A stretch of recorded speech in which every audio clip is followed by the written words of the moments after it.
Lewis and Clark's, it's just the best school in this area. The campus was beautiful. I knew that they had a really great reputation, and I knew that they worked really hard in getting their students a job.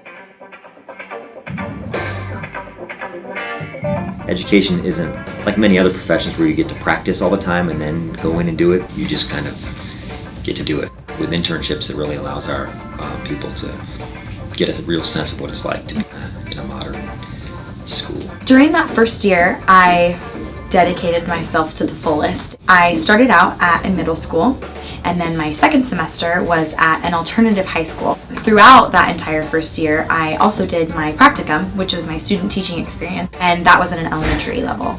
So in that first year, I was at all three levels.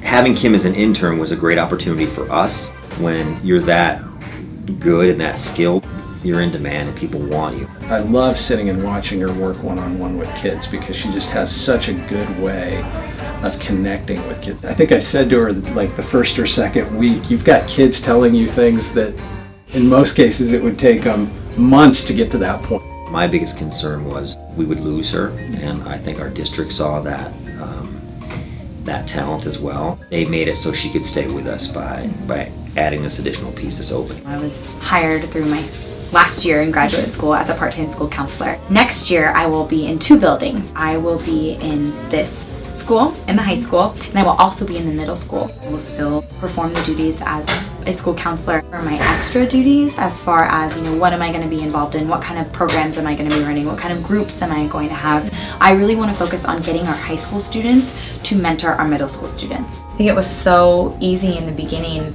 to get nervous about how I would come across in meeting with students.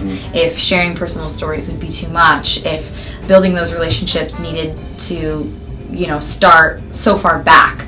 But working with Brandon, I learned quickly that you just kind of have to jump in and be yourself, and students value and see that. There is research that would tell you that a student relationship with an adult in the building is one of the most telling factors in whether or not the student will graduate. We want students to grow and flourish in ways that they feel most confident in. I could go on and on and on about the role of a school counselor. That's because I love being a school counselor. It's a blast.